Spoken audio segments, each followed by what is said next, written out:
بزرگان محترم اور معزز خواتین، ماؤں، بہنوں اور بیٹیاں، کل میں نے اسی معنی کے اعتبار سے ابو داؤد شریف کے حوالے سے روایت پڑھی تھی۔ آج میں نے اسی معنی کے اعتبار سے مسلم شریف کی ایک روایت کا سہارا لیا ہے۔ نبی اکرم صلی اللہ تعالی علیہ وسلم جوامع الکلیم ہیں اور آپ کی چھوٹی چھوٹی باتوں میں امت کے لیے بہت کچھ ہدایات اور نمونے اور امت کی صلاح و فلاح کے طریق موجود ہیں۔ یہ روایت جوامع الکلیم میں شمار ہوتی ہے، یعنی آپ کی مختصر بات ہے لیکن اس کے اندر بے شمار فوائد ہیں۔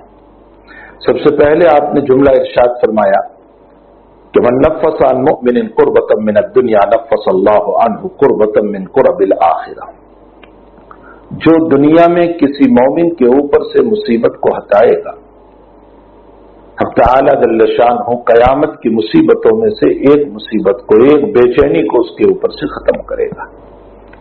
یہ کتنا جامع جملہ ہے نبی کریم صلی اللہ تعالی علیہ وسلم کا کہ ہم دنیا میں کسی مومن کی مصیبت کو، چاہے وہ چھوٹی مصیبت ہو بڑی مصیبت ہو، نبی علیہ السلام نے یہ قید نہیں لگائی کہ بڑی مصیبت ہی کو ہٹانا ہے۔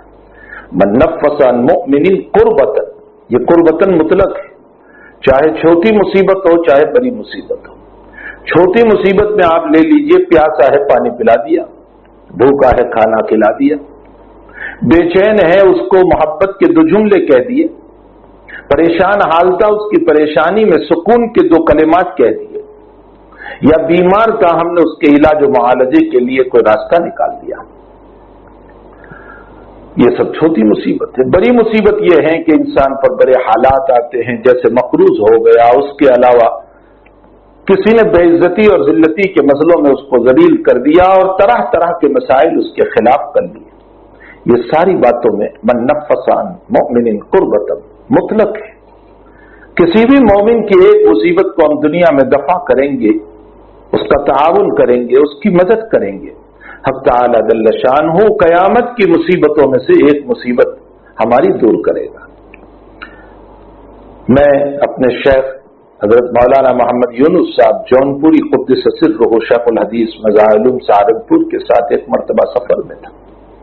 حضرت نے اس حدیث کو پڑھا۔ ویسے حضرت کا مزاج سفر میں بہت باتیں کرنے کا نہیں تھا، عمومی طور پر حضرت سفر میں خاموش رہتے تھے، 10 گھنٹے خاموش رہتے تھے، بس پڑھتے رہتے تھے۔ درود شریف ہے، یاسین شریف ہے، قرآن شریف ہے، بس پڑھتے رہتے تھے۔ کبھی کوئی بات ارشاد فرمانا ہوتا تھا تو کوئی دینی بات ارشاد فرماتے تھے۔ ایک مرتبہ آپ نے ارشاد فرمایا اسی حدیث کا سہارا لے کر کہ من نفس عن مؤمن قربۃ من الدنیا نفس اللہ عنہ قربۃ من قرب الآخرہ، اس پر فرمایا کہ جب دنیا کی مصیبت کسی انسان سے تم دور کرتے ہو، کسی مومن سے تم دور کرتے ہو، اس پر اللہ جل شانہ آخرت کی مصیبت کو دور کرے گا۔ تو دنیا میں رہ کر کسی مومن کی دینی مصیبت کو اگر دور کرو گے تو حق تعالی جل شانہ کتنا بڑا اجر عطا فرمائیں گے۔ دینی مصیبت کیا ہے؟ کسی بچے کی تعلیم کا انتظام کر دیا، کوئی جہالت میں تھا، ہم نے اس کا تعاون کر کے اس کے بچے کو آگے بڑھا دیا، علم دین کی طرف اس کو راغب اور شوق دلا دیا، دعوت و تبلیغ کے ذریعے سے اس کا تعاون کر کے اس کی اولادوں کی اور اس کی زندگی بنا دی۔ میاں بیوی کا جھگڑا تھا، آپ نے بیچ میں گر کر مصالحت کر کے ٹوٹنے کے بجائے جوڑنے کا مسئلہ کر دیا۔ یہ سب دینی مسائل ہیں۔ کوئی شرابی تھا، آپ نے مدد کر کے اور آپ نے جو ہے اس کی تربیت کی فکر کر کے بار بار اپنے اوپر اوڑھ کر اس کی تربیت کر کے اس کو شراب سے دور کیا، گندے کاموں سے دور کیا، زنا سے دور کیا، چوری سے دور کیا، جس کی لت پڑی ہوئی تھی۔ تو جب ہم دنیا کی مصیبت کو دفع کرنے پر اللہ کی طرف سے یہ وعدہ ہے کہ میں آخرت کی مصیبت کو دور کروں گا، تو اگر دین کی مصیبت کو دنیا میں کسی کی دفع کرے تو اللہ کی طرف سے کتنا بڑا اجر اللہ تعالیٰ ہمیں عطا فرمائیں گے۔ معلوم یہ ہوتا ہے کہ ہمیں دنیا میں دنیا کی مصیبتوں کو بھی لوگوں سے دور کرنا چاہیے، دینی مصیبت کو بھی دور کرنا چاہیے۔ اگلا جملہ نبی اکرم صلی اللہ تعالی علیہ وسلم نے ارشاد فرمایا وَمَن يَسَّرَ عَلَى مُعْسِرٍ يَسَّرَ اللَّهُ لَهُ فِي الدُّنْيَا وَالْآخِرَةِ، جو دنیا میں کسی تنگ دست کے ساتھ آسانی کا معاملہ کرتا ہے، حق تعالی دنیا اور آخرت میں اس کے لیے آسانی کا معاملہ کرے گا۔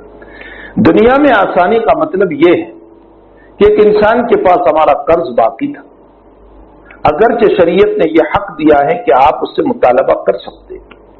یاد رکھو قرض کا مسئلہ یہ ہے کہ اس میں جو تاریخ جو وعدہ کیا گیا ہے اس کا اعتبار نہیں ہے۔ آج ہم نے قرض دیا اور وعدہ یہ تھا کہ یہ پیسے 1 مہینے کے بعد واپس کرے گا، لیکن شریعت یہ کہتی ہے کہ تجھے ضرورت پڑنے پر تو کل بھی مانگ سکتا ہے۔ اور وہ جو روایتوں میں آیا ہے کہ جس میں وعدے کا اعتبار ہے، وقت کا اعتبار ہے، وہ اس قرض سے تعلق رکھتا ہے جس کا تعلق تجارت سے ہے۔ آپ نے کوئی چیز خریدی، اس میں وقت کا اعتبار ہوتا ہے۔ قرض جو پیسے ہم آپس میں لیتے ہیں، یہ قرض میں وقت کا اعتبار نہیں ہے، اس لیے کہ یہ ایک قسم کا احسان ہے، یہ ایک تبرع ہے، اور احسان اور تبرع میں انسان دوسرے دن بھی مانگ سکتا ہے کہ بھائی میں نے اگرچہ مہینے کا وقت ہوا تھا لیکن مجھے آج ضرورت ہے، آپ مجھے پیسے دے دیجیے۔ یہ مسئلہ یاد رکھیں، یہ تبرع ہے، یہ احسان ہے کہ ہم نے بر وقت اس کی مدد کر دی۔ اور تجارت کے اندر جو وقت ہوتا ہے اس وقت کا اعتبار ہے اور اسی وقت پر ہمیں پیسے لیے جائیں گے۔ بہرحال ہم نے کسی کو قرض دیا تھا اور ہمیں اختیار تھا کہ ہم کل مانگ لیں، بلکہ شریعت تو یہ کہتی ہے کہ اگر نہ دے تو اس کا پیچھا کرے، اس کا تعاقب کرے۔ بخاری شریف میں ہے، حضرت کعب بن مالک رضی اللہ تعالیٰ عنہ کے پیسے باقی تھے، عبداللہ ابن حضرت رضی اللہ تعالیٰ عنہ کے پاس۔ کعب بن مالک رضی اللہ تعالیٰ عنہ کو عبداللہ ابن حضرت رضی اللہ تعالیٰ عنہ مسجد میں مل گئے۔ حضرت کعب نے مسجد ہی میں مطالبہ کیا کہ میرے پیسے لائیے، یہاں تک کہ دونوں کی آواز بلند ہو گئی۔ ظاہر سی بات ہے کہ جب ایک تقاضا ہوا، یہاں سے معلوم ہوا کہ انسان اپنے حق کا تقاضا کر سکتا ہے، یہ کوئی حیا کے خلاف بات نہیں ہے۔ تو کعب بن مالک اور عبداللہ ابن حضرت کی آواز بلند ہو گئی مسجد ہی میں۔ نبی کریم صلی اللہ علیہ وسلم حجرہ شریفہ میں تھے، اپنے مکان میں تھے، حضرت باہر نکلے آواز سن کر۔ دونوں کی گفتگو کو سنا تو نبی کریم صلی اللہ علیہ وسلم نے مصالحت کرائی اور فرمایا کعب، یہ اشارہ کیا، کعب آدھا معاف کر دو، آدھا لے دو، اور عبداللہ سے فرمایا عبداللہ آدھا دے دو۔ دونوں اس پر راضی ہو گئے، مصالحت ہو گئی۔ حتیٰ کہ حال یہ ہوا کہ عبداللہ ابن حضرت رضی اللہ تعالیٰ عنہ نماز پڑھنے کھڑے ہوئے تو کعب پیچھے ہی کھڑے ہوئے کہ یہ چلے نہ جائے۔ امام بخاری نے مسئلہ ثابت کیا کہ مسجد میں بھی اس کا پیچھا کیا جا سکتا ہے، لزوم فی المسجد کیا جا سکتا ہے۔ قرضہ باقی ہے، ظاہر سی بات ہے، شریعت یہ تو نہیں کہتی ہے کہ تم نے کسی کو دیا ہے تو سامنے والا جو ہے وہ آپ کا، بلکہ سامنے والے کے پاس ہے اس کے باوجود اگر وہ نہیں دیتا تو یہ ظلم ہے اور اس کو کورٹ میں بھی لے جایا جا سکتا ہے۔ شریعت کہہ رہی ہے، یہ شریعت مطہرہ کے مسائل ہے کہ آپ کا اگر قرض کسی کے پاس باقی اور وہ نہیں دیتا ہے، آپ اس کا پیچھا کریں اور اس کے ساتھ ساتھ اس کو کورٹ میں بھی لے جا سکتے ہیں۔ لیکن اگر آپ نے اس کو مہلت دی کچھ وقت کے لیے کہ وہ کہہ رہا ہے کہ بھئی میں نے آپ سے قرض لیا تھا اور مجھے آپ کو دینا ہے اور میں رات دن کوشش میں ہوں لیکن اس کے باوجود پیسے میرے ہاتھ میں نہیں آ رہے، آپ نے کچھ مدت کے لیے اس کو مہلت دے دی کہ اچھا 15 دن 20 دن 1 مہینہ چلیے ہماری طرف سے مہلت ہے، تو سنو نبی اکرم صلی اللہ علیہ وسلم فرماتے یسر اللہ، جس نے یسر علی معسر، جس نے تنگ دست کے لیے سہولت پیدا کی، اب تعالی دنیا اور آخرت میں اس کے لیے سہولت پیدا کرے گا۔ یہ کتنی جامع بات ہے جو شریعت میں نبی کریم صلی اللہ علیہ وسلم نے بیان فرمائی، صاحب شریعت علی صاحب الصلاۃ والسلام نے۔ بخاری شریف میں نبی کریم صلی اللہ علیہ وسلم نے بنی اسرائیل کا ایک واقعہ بیان فرمایا جس کو امام بخاری رضی اللہ تعالیٰ عنہ نے کتاب البیوع میں مسائل بزنس میں اس کو نقل کیا ہے کہ بنی اسرائیل میں ایک آدمی کی موت ہوئی، وفات کے بعد فرشتوں نے اس سے پوچھا کہ تیرے نیک اعمال میں کوئی ایسا عمل ہے کہ جس پر تجھ کو اعتماد ہو؟ اس نے کہا مجھے تو ایسا کوئی یاد نہیں پڑتا کہ جس پر میرا اعتماد ہو، لیکن ہاں ایک عمل ہے کہ میری تجارت کی دکان تھی اور میں نے اپنے مینیجر سے اور اپنے کارندوں سے اور اپنے دکان میں بیٹھنے والوں سے یہ کہہ رکھا تھا کہ اگر مالدار آ کر مہلت مانگے تو دے دینا اور غریب آ کر معافی مانگے تو معاف کر دینا۔ مالدار کو مہلت، بہت سی مرتبہ ایسا ہوا کہ مارکیٹ میں ہم کوئی چیز خریدنے گئے اور پر وقت ہمارے پاس پیسے نہیں تھے، اب ہم نے کہا کہ آپ دے دیجئے میں 2 دن کے بعد پیسے پہنچا دوں گا۔ مالدار مہلت مانگے تو دے دینا اور غریب اگر معافی مانگے اور اس کی تنگ دستی واقعتاً ہے تو تم اس کو معاف کر دینا، بس یہ ایک عمل مجھے یاد ہے۔ فرمایا جاؤ، اللہ نے اسی عمل کی بدولت تمہاری مغفرت کر دی، اب تعالی جل شانہ نے اس کی مغفرت کر دی۔ تو میرے بھائیو، نبی اکرم صلی اللہ تعالی علیہ وسلم فرماتے ہیں کہ دنیا میں جو مومن کی مصیبت کو دور کرے گا، اب تعالی قیامت کے اندر اس مصیبت دور کرنے والے کی مصیبت کو دور کرے گا، اور جو دنیا میں کسی تنگ دست کے اوپر سہولت اور آسانی کا معاملہ کرے گا، اب تعالی قیامت اور دنیا میں بھی اس کے لیے وسعت اور یسر پیدا کرتے۔ ان دو جملوں سے، ویسے اور بھی روایت آگے ہیں، ان دو جملوں سے اس بات کا پتہ چلتا ہے کہ جناب رسول اللہ صلی اللہ تعالی علیہ وسلم یہ بتانا چاہتے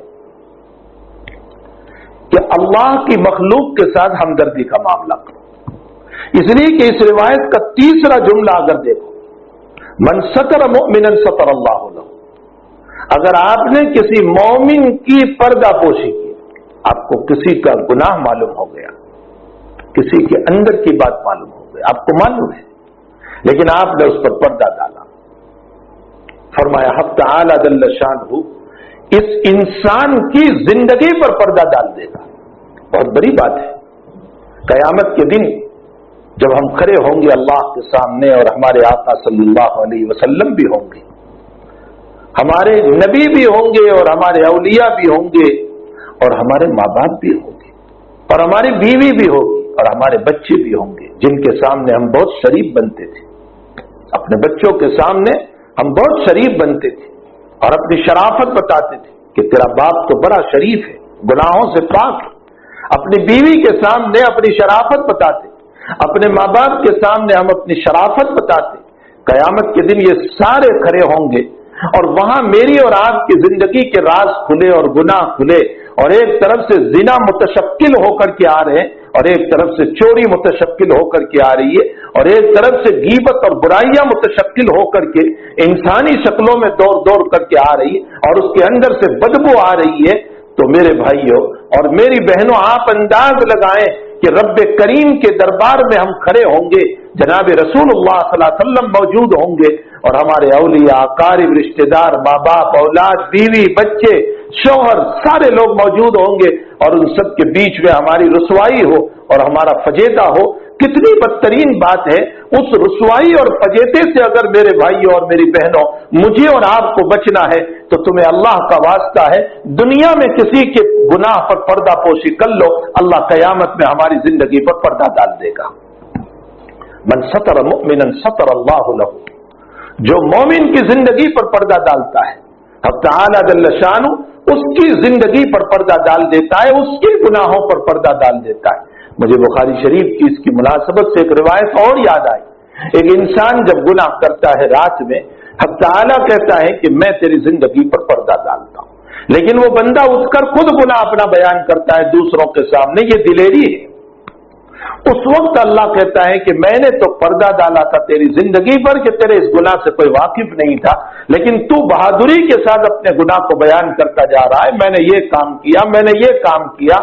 یہ گویا کہ دلیری اور بہادری ہے۔ تو اب سن لے، میں جب تیرے گناہ کے ظاہر کرنے پر آؤں گا تو دنیا کی کوئی طاقت روک نہیں سکے گی۔ یہ بخاری شریف کی روایت ہے۔ اس روایت سے مجھے اور آپ کو اس بات کا پتہ چلتا ہے کہ ہمیں، اگر ہم بہرحال انسان ہے، بشر ہے، کوئی گناہ ہو گیا تو ہمیں جو ہے اس کو صبح اٹھ کر کے اس کو بیان نہیں کرنا چاہیے۔ حق تعالیٰ نے جب پردہ ڈالا ہے تو اس کو پردہ ہی رہنے دینا چاہیے۔ اسی طرح من ستر مؤمنا کے اندر کسی کی زندگی پر ہم پردہ ڈالیں گے۔ آج کل یہ بات عام ہو گئی ہے کہ ہم کسی کے ویک پوائنٹ کے ذریعے سے غلط فائدہ اٹھاتے ہیں۔ ہم کسی کے ویک پوائنٹ کے ذریعے سے غلط فائدہ اٹھائیں۔ میرے بھائیوں، میری بہنوں، ایسا نہ کرو۔ اگر اس کا ایک ویک پوائنٹ میں جانتا ہوں تو میرے ہزاروں ویک پوائنٹ میرا اللہ جانتا ہے۔ میری ساری خلوت، میری راتیں، میری تنہائیاں اس مالک کو خوب معلوم ہے، اور وہ مالک جب رسوا کرنے پر آتا ہے تو اس کو نہ پمفلیٹ چھپوانے کی ضرورت پڑتی ہے، نہ کاغذ چھپوانے کی ضرورت پڑتی ہے۔ آپ نہیں دیکھ رہے ہیں اس مالک کو دنیا کے اندر حالات اتارنے ہوتے ہیں تو کیسے حالات اتار دیا کرتا ہے، آپ دیکھ لیجئے کیسے وہ حالات کو اتار دیا کرتا ہے۔ تو حقیقت یہ ہے کہ تعالی جل شانہ اگر رسوا کرنے پر آ جائے تو میرے اور